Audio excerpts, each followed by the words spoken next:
যেটা করাচ্ছি সেটা ছাড়বি না, আর তার বাইরে কিছু করবি না, বাকিটা আমি বুঝে নেবো। মাধ্যমিক 2027 সেকেন্ড সামেটিভ পরীক্ষার কাউন্টডাউন শুরু হয়ে গেছে। আমি জানি অনেকে অনেক ভয়ের মধ্যে আছিস, কিন্তু একদম চিন্তা করিস না। তোকে ভৌত বিজ্ঞানে 40-এ 40 পাওয়ানোর দায়িত্ব আমার। শুধু এইটুকু বলবো, যেটা করাচ্ছি সেটা ছাড়বি না, আর তার বাইরে কিছু করবি না, বাকিটা আমি বুঝে নেবো। ধামাকা শুরু করা যাক। হ্যালো এন্ড ওয়েলকাম সবাইকে আমার ইউটিউব চ্যানেলে অ্যাডভেঞ্চার একাডেমির আরো একটা নতুন ভিডিওতে। আমি তোমাদের মেন্টর সৈকত দাস। বছরের শুরু থেকে বলেছিলাম এক এক করে কাঁপাবো।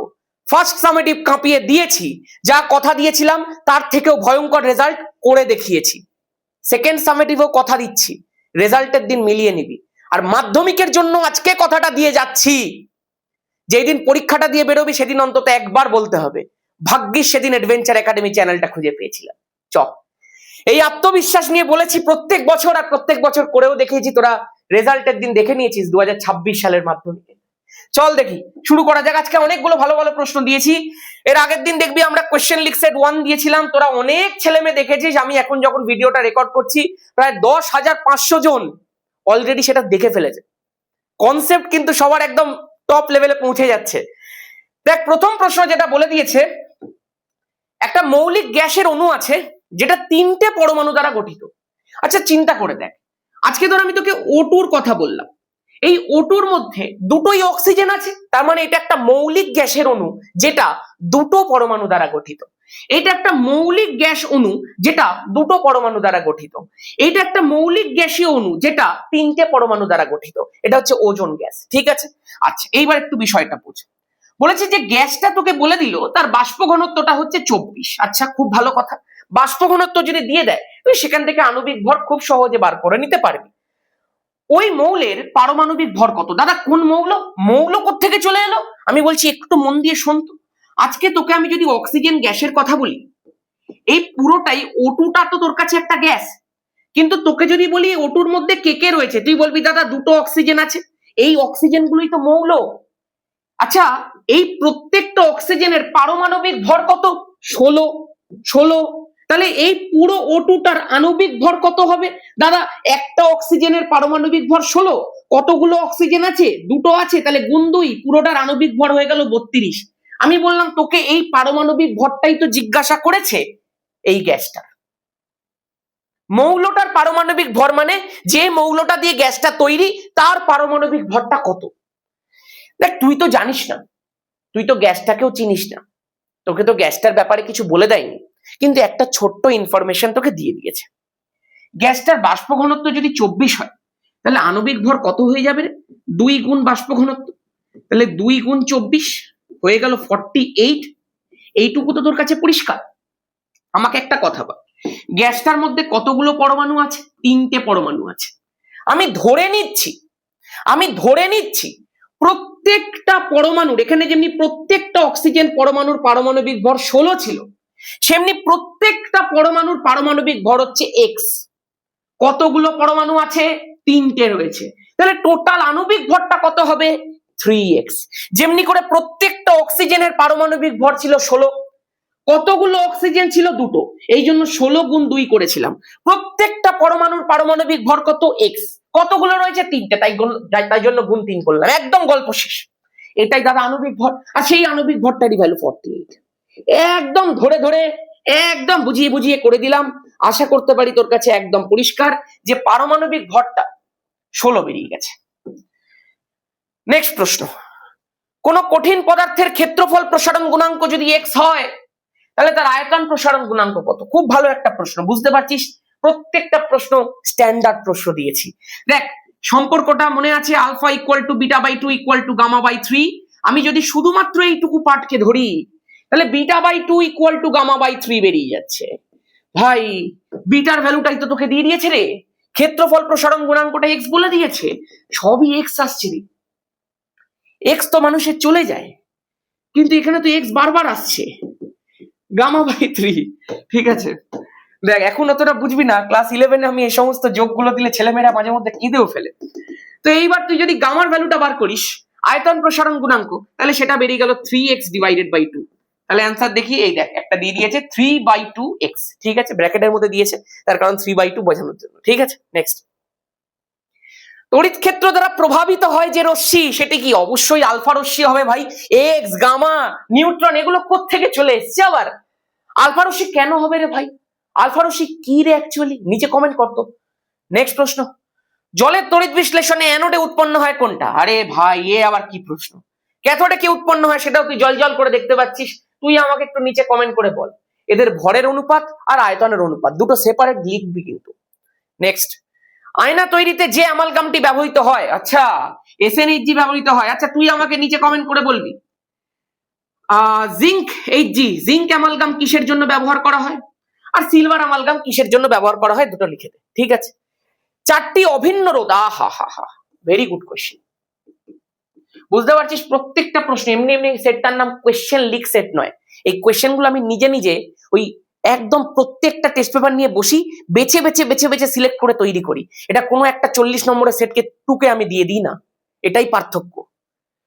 চারটে অভিন্ন রোধ আছে, সমান্তরাল সমবায় যুক্ত আছে। তুল্য রোধটা বলে দিয়েছে 2 ওহম। প্রত্যেকটা রোধের মান ওহম এককে কত হবে? ভাই তোদেরকে আমি শিখিয়েছিলাম, যদি চারটে অভিন্ন রোধ থাকে তাহলে তাদের তুল্য রোধের মান, এই যে প্রত্যেকটা অভিন্ন রোধের মান দিয়ে দিয়েছে, আমি ছোট হাতের আর দিয়ে লিখলাম, আর কতগুলো দিয়েছে? 4টি, তাহলে r/4 করে দে। এটাই তুল্য রোধের মান সমান্তরাল সমবায়। মিলিয়ে দেখবি, দেখে নে। ধর আমি বললাম তুল্য রোধের মানটা হয় বড় হাতের আর, তাহলে সম্পর্কটা কি হয়? আর প্রত্যেকটা রোধের মান ছোট হাতের আর। দেখ সম্পর্কটা কি হয়, 1/r = 1 ছোট r, 1 ছোট r, 1 ছোট r, 1 ছোট r সব কটা যোগ, তাহলে এটা হয়ে গেল 4 × 1 ছোট r, একদম পরিষ্কার।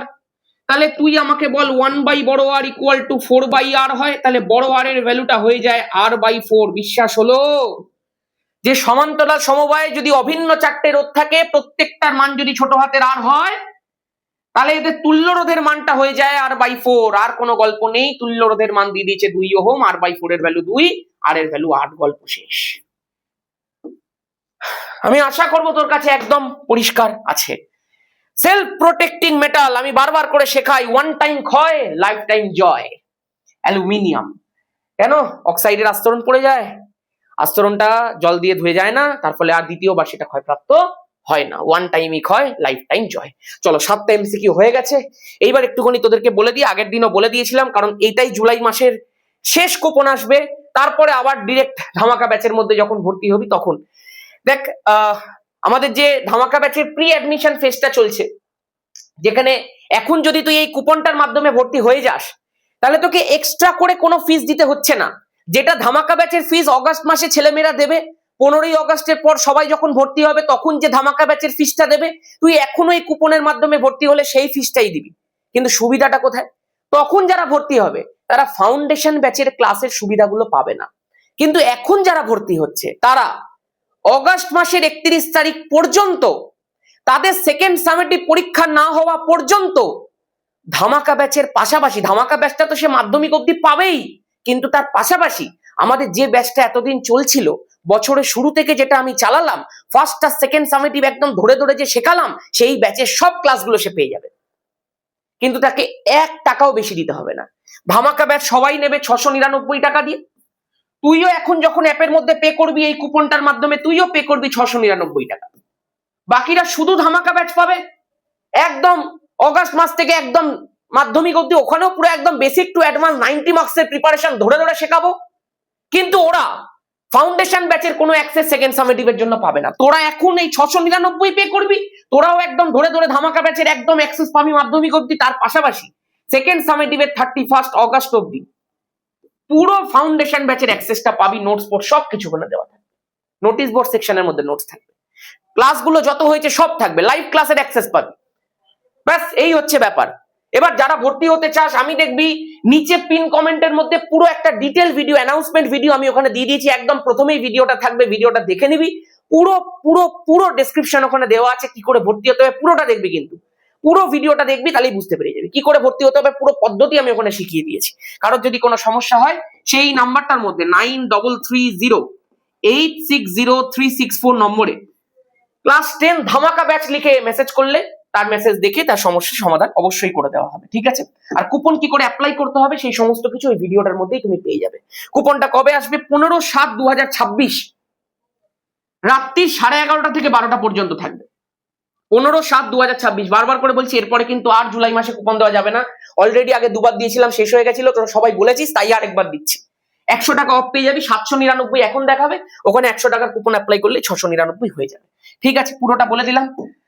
আচ্ছা, এবার দেখ, উচ্চ তাপ পরিবাহিতাঙ্ক বিশিষ্ট একটা অধাতুর নাম লেখো। এটাই হচ্ছে একটা খুব বড় একটা প্রশ্ন, যেটা বারবার পরীক্ষাতে দেয়, বিকজ এটা অধাতু। হিরে, তাই না? এবং এতটাই বেশি যে আচ্ছা আচ্ছা ধাতুকে ছাপিয়ে যায়। নেক্সট, সমতল দর্পণের ফোকাস দূরত্ব কত? নেক্সট, আচ্ছা বলে দিয়েছে, বৈদ্যুতিক মোটর কোন নিয়ম মেনে ঘোরে? ফ্লেমিং এর বাম হস্ত নিয়ম মেনে, তাই না?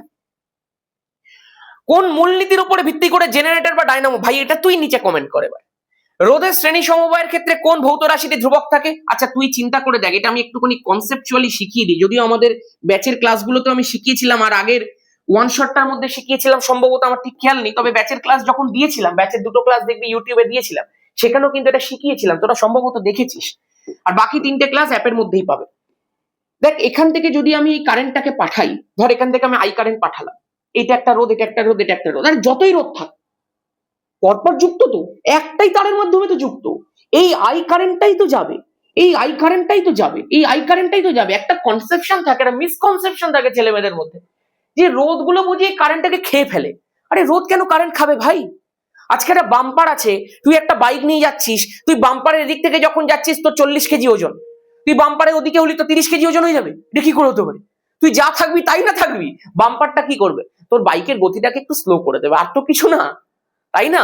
তাহলে এখান থেকে যে আইটা যাবে সে একটু ধীরে যাবে, কিন্তু পুরো আইটাই কনভার্ট হবে। তার মানে শ্রেণী সমবায়ের ক্ষেত্রে প্রবাহ মাত্রাটা ধ্রুবক থাকে। নেক্সট, কোন জাতীয় ধাতুর পরিশোধনে তড়িৎ বিশ্লেষণ পদ্ধতি ব্যবহার করা হয়? যারা তড়িৎ রাসায়নিক শ্রেণীর অনেক ওপরের দিকে থাকে, যারা উচ্চ সক্রিয় হয়, যারা ভীষণ ভীষণ পরিমাণ তড়িৎ ধনাত্মক হয়, আজকে ধর অ্যালুমিনিয়ামের কথা বলছি, Al2O3, অ্যালুমিনিয়ামের অক্সাইড, চিন্তা করে দেখ, অ্যালুমিনিয়াম ভীষণ ইলেকট্রোপজিটিভ আর অক্সিজেন ভীষণ ইলেকট্রোনেগেটিভ।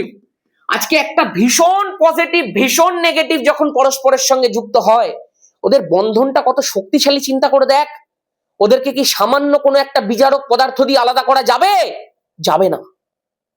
সেই জন্যই ওদের আলাদা করতে গেলে এই তড়িৎ বিশ্লেষণ পদ্ধতি ব্যবহার করতে হয়। ধাতুবিদ্যার ওয়ান শটে একদম ভালো করে শিখিয়ে দিয়েছি, আর ব্যাচে তো শেখানোই আছে। রূপোর গয়না কালো হয়ে যায় কোন গ্যাসের সংস্পর্শে? নিচে কমেন্ট কর।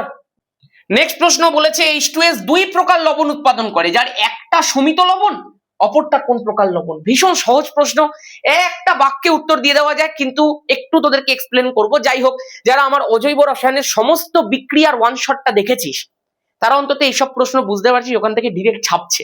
আমি তোদেরকে বলেছিলাম আর মুখস্থ করতে হবে না, নিজে লিখতে পারবি, এতক্ষণে বুঝে গেছিস। যারা দেখিসনি, ওই নিচে পিন কমেন্টের মধ্যে লিঙ্ক আছে ওয়ান শটের, ওখান থেকে দেখতে পারবি। দেখ ভাই, H2S এর মধ্যে, H2S প্রথম কথা একটা আম্লিক পদার্থ, এইটুকু তো তুই জানিস, এবং এইটায় দুটো প্রতিস্থাপনযোগ্য হাইড্রোজেন আছে, মানে এটা দুবার ক্ষারের সাথে রিঅ্যাক্ট করতে পারে, মানে এটা দুটো প্রকারের লবণ তৈরি করতে পারে।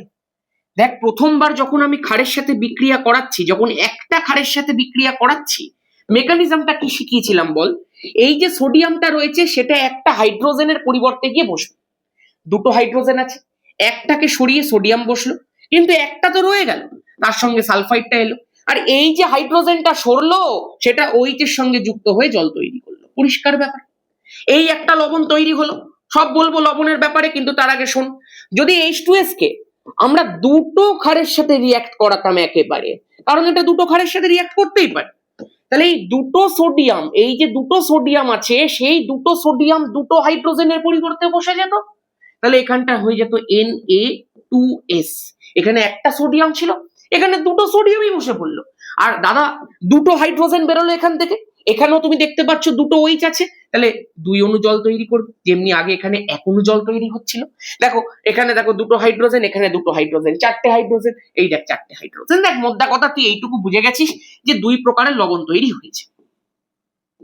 দুটো লবণের মধ্যে পার্থক্য কোথায়? প্রথম লবণটার মধ্যে H2S এর আম্লিক ধর্মের জন্য দায়ী দুটো হাইড্রোজেনের মধ্যে একটা রয়েছে, আর মানে লবণ, কিন্তু এর মধ্যে একটা আম্লিক হাইড্রোজেন আছে, এই জন্য এই লবণটা হচ্ছে একটা আম্লিক লবণ।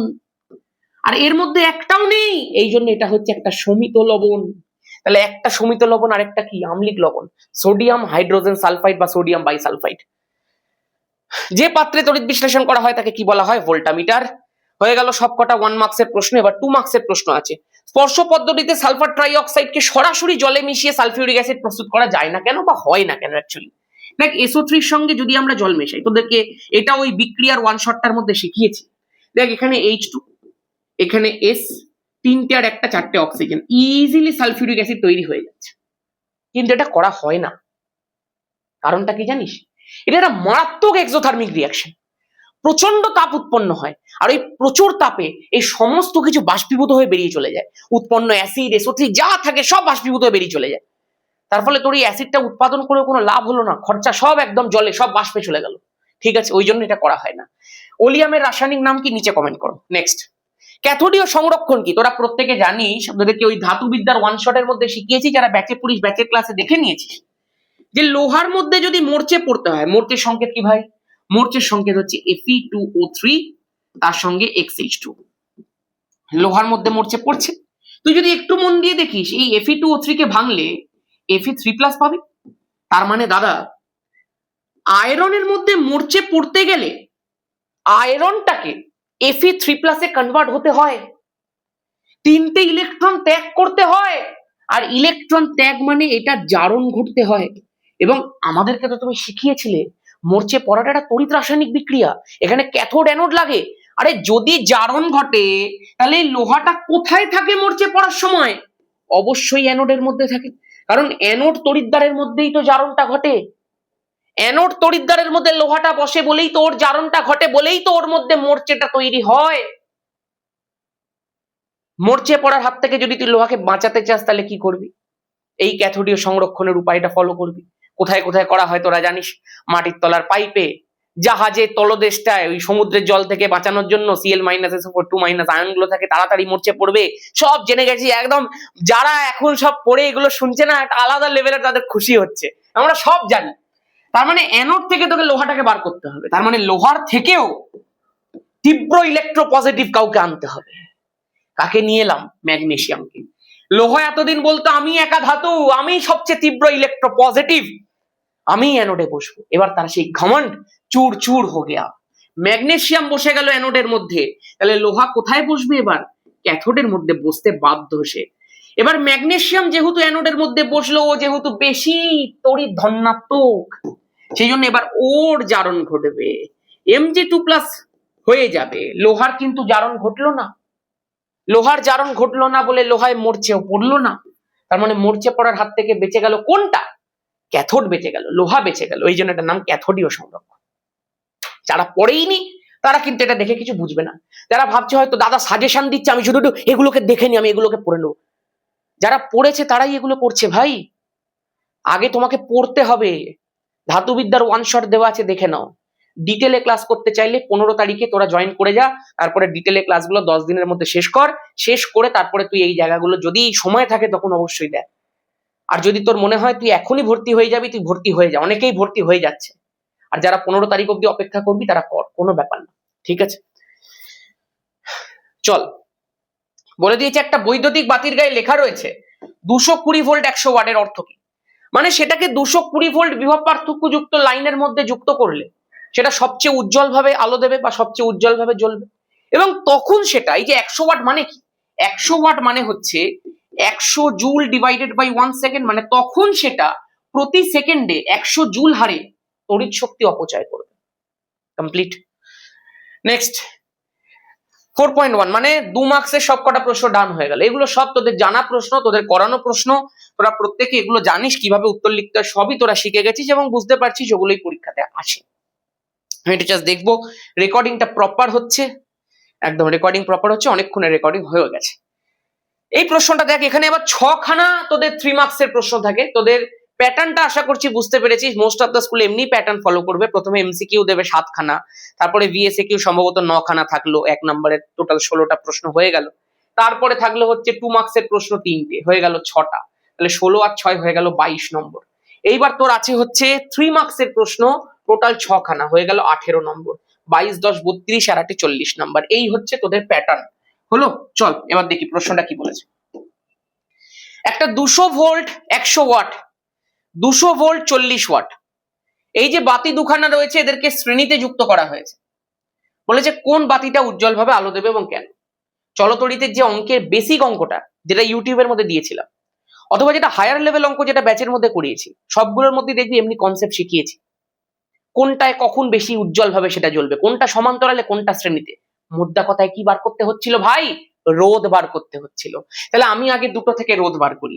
আমি বলি প্রথম বাতি আর দ্বিতীয় বাতি আলাদা আলাদা করে দে। যারা আজকে প্রথমবার দেখছে অন্তত বুঝতে পারছে ফিজিক্যাল সায়েন্সের কি ক্লাস এখানে শেখানো হয়, কি ক্লাসে নিয়ে যাওয়া হয়, তাদেরকে একটা প্যাটার্ন তৈরি করে দেওয়া হয়, একটা লেভেল তৈরি করে দেওয়া হয়। দেখ 200 ভোল্ট 100 ওয়াট, আমি যদি আর এর ভ্যালুটা বার করতে চাই, R1 লিখছি, হ্যাঁ, তাহলে উপরে হয়ে যাবে ভি স্কোয়ার 200 গুণ 200, আর নিচে হয়ে যাবে পি, তার মানে নিচে লিখলাম 100। এইসব ফর্মুলা তোদেরকে বহুবার শিখিয়েছি। এটা 2 হয়ে গেল, তার মানে অ্যান্সার হয়ে গেল 400। এইবার যদি দেখি এখানে R2 কত হয়ে যাবে বল, উপরে হয়ে যাবে 200 গুণ 200।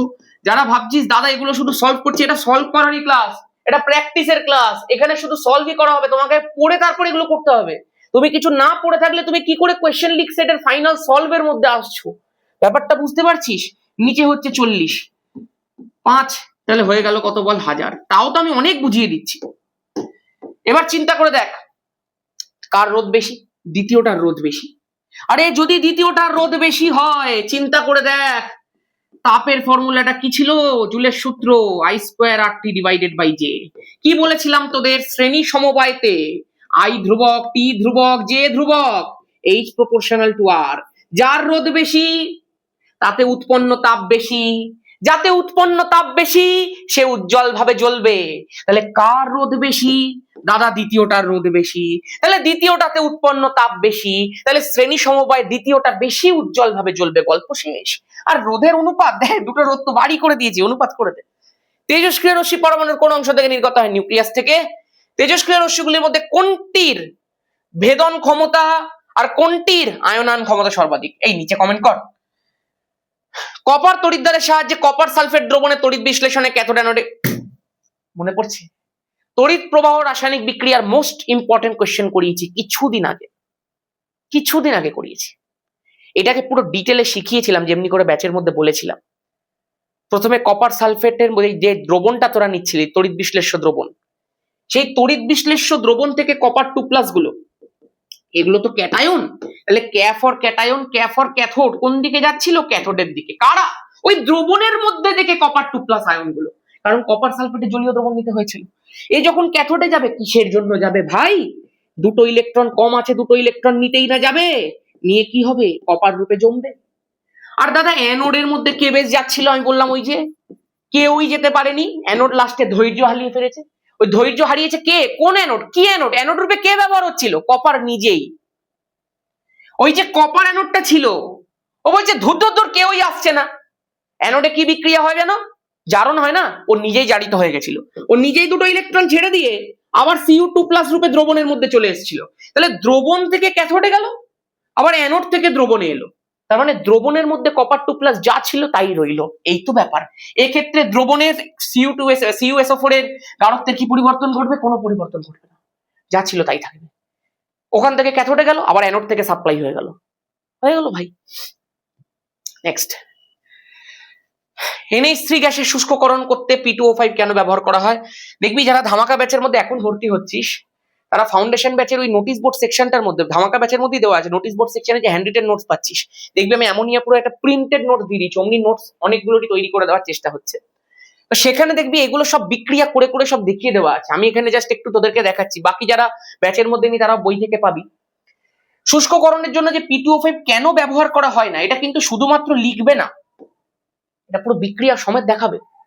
ফসফরাস পেন্টঅক্সাইড একটা আম্লিক অক্সাইড, যেটা জলের সঙ্গে যুক্ত হয়ে অ্যাসিড তৈরি করে। আর অ্যামোনিয়া একটা ক্ষারীয় পদার্থ। যদি অ্যামোনিয়া শুষ্ককরণের জন্য P2O5 ইউজ হতো, তাহলে শুষ্ককরণের জন্য ইউজ হওয়ার পুরো গল্প হয়ে যেত আর কি, খরচা টরচা সব গেল, কারণ ক্ষার আর অ্যাসিড বিক্রিয়া করে যেত। অ্যামোনিয়া, জল, P2O5, ফসফরাস পেন্টঅক্সাইড একটাই পদার্থ তৈরি করতো, সেটার নাম অ্যামোনিয়াম ফসফেট। অ্যামোনিয়ামের সংকেত কি? NH4+, যোজ্যতা কত? 1। ফসফেট কত PO4 3 মাইনাস, যোজ্যতা কত 3, ক্রস হয়ে যেত NH4 whole thrice PO4। Balance করতে পারবি তো রে? অ্যামোনিয়াম ফসফেট তৈরি করে দিত আর অ্যামোনিয়া থাকতো না সেটা। এবার পদ্ধতিতে NH3 প্রস্তুতির নীতি সমীকরণ লেখো। আমি আর এসব লিখবো না, সব করিয়ে দেওয়া আছে। অজৈব রসায়নের বিক্রিয়ার ওয়ান শটটা যে দেখবে তার পুরো একদম ঝকাঝক ক্লিয়ার হয়ে যাবে, ঠিক আছে? ফ্লেমিং এর ডান হস্ত নীতি, অ্যাম্পিয়ারের সন্তরণ নীতি, ওরস্টেডের পরীক্ষা থেকে যা বোঝা যায় এই জিনিসগুলো সব করিয়ে দিয়েছি আমরা। মানে কি বলতো, তোকে জাস্ট একটা ওভারভিউ দিয়ে দিচ্ছি প্রশ্ন কেমন আসে। আশা করতে পারি তুই এবার বুঝতে পারছিস, যেগুলো শিখিয়ে দিয়েছি ওগুলোই পরীক্ষাতে আসছে। তুই ফ্লেমিং এর ডান হস্ত নিয়ম জানিস? আমাকে শুধু একটু নিচে কমেন্ট করে জানা, তর্জনী, মধ্যমা আর বৃদ্ধাঙ্গুষ্ঠ কোন দুটো দেওয়া থাকে আর কোনটা বার করতে হয়, শুধু ওইটুকু জানি। অ্যাম্পিয়ারের সন্তরণ নীতি সবাই জানিস, ওরস্টেডের পরীক্ষা সবাই জানিস, ওগুলো নিয়ে কিছু আর বলছি না। এই একটা প্রশ্ন আছে, দেখ একটা অঙ্ক আছে, বলেছে গোলীয় দর্পণের সাহায্যে, গোলীয় দর্পণ আছে, আমি ধরলাম যে কোনো একটা দর্পণ, তার সাহায্যে মোমবাতির শিখার 4 গুণ বিবর্ধিত প্রতিবিম্ব। আচ্ছা, এটা ধর মোমবাতির শিখা রয়েছে আর এখানটা ধর একটা পর্দা রয়েছে, ঠিক আছে? মোমবাতির শিখাটা যা ছিল তার 4 গুণ বিবর্ধিত প্রতিবিম্ব শিখা হতে 9 সেন্টিমিটার দূরে একটা পর্দায় গঠিত হলো। মানে এই যে পর্দাটা রয়েছে সেটা শিখা থেকে 9 সেন্টিমিটার দূরে। এই জায়গাটা কেউ ভুল করবি না কিন্তু, দর্পণ থেকে বলেনি কিন্তু, বলেছে শিখা থেকে 9 সেন্টিমিটার দূরে। এই যে ধর এটা তুই শিখাটা নিয়েছিস, শিখা থেকে এই যে 4 গুণ বিবর্ধিত প্রতিবিম্ব শিখা হতে 9 সেন্টিমিটার দূরে পর্দায় গঠিত হলো। মানে এই ডিস্টেন্সটা হচ্ছে 9, এইটা হচ্ছে পর্দা, এখানে প্রতিবিম্বটা তৈরি হয়েছে। বস্তু ও প্রতিবিম্ব দূরত্ব নির্ণয় করো। তোরা প্রত্যেকেই জানিস দর্পণ থেকে বস্তু পর্যন্ত দূরত্বটা হচ্ছে বস্তু দূরত্ব, দর্পণ থেকে প্রতিবিম্ব পর্যন্ত দূরত্বটা হচ্ছে প্রতিবিম্ব দূরত্ব। আচ্ছা, এই পুরোটা হচ্ছে ভি, এইটুকু হচ্ছে 9, তার মধ্যে এইটুকু হচ্ছে 9। চিন্তা করে দেখ, বস্তু থেকে পর্দা পর্যন্ত ডিস্টেন্স, আর পুরো দর্পণ থেকে পর্দা পর্যন্ত ডিস্টেন্সটা হচ্ছে ভি। আমি কি এটা বলতে পারি, দেখতো, যে টোটাল ভি এর পরিমাণটা এখান থেকে এতটা মানে ইউ প্লাস এখান থেকে এতটা মানে প্রথমে দর্পণ থেকে বস্তু, তারপরে বস্তু থেকে পর্দা। আরে তাই তো রে, তার মানে দাদা ভি মাইনাস ইউ এই পরিমাণটাই 9 হচ্ছে। বললাম একদম। আবার তোকে একটা ইনফরমেশন দিয়ে দিয়েছে, দেখতো, তোকে বলে দিয়েছে বস্তুটা 4 গুণ বিবর্ধিত প্রতিবিম্ব। তোরা তো রৈখিক বিবর্ধনের ফর্মুলা জানিস, ভি বাই ইউ, সেটাই তো রৈখিক বিবর্ধন। কতটা? 4 বলে দিয়েছে। তাহলে ভি এর ভ্যালুটা কত বেরিয়ে গেল? 4u বেরিয়ে গেল। তো ভি এর জায়গার মধ্যে বসিয়ে দে না 4u। 4u minus u equal to 9, 3u equal to 9। তাহলে ইউ এর ভ্যালুটা বেরিয়ে গেল 3। আর এই ইউ এর ভ্যালু যদি 3 বেরোয় তাহলে ভি এর ভ্যালু কত? 3 প্লাস 9 12। গল্প শেষ। সেন্টিমিটার দিয়ে দিয়েছে তো? সেন্টিমিটার দিয়ে দিয়েছে, শেষ, খতম। এটা অনেক কঠিন ভাবেও করা যায়, কিন্তু এটা সবচেয়ে সহজ নিয়ম। আশা করতে পারি বুঝে গেছিস।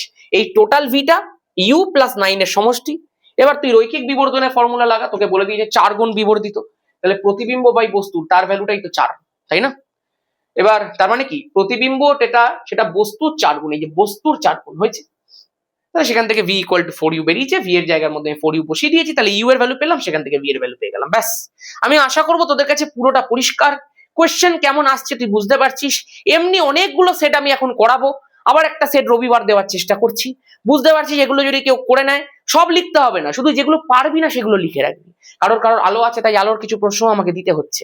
বাকি আলোর প্রশ্ন ফার্স্ট সামেটিভের সময় যে সুপার মক গুলো করেছিলাম তার মধ্যে অনেক কিছু দেওয়া ছিল।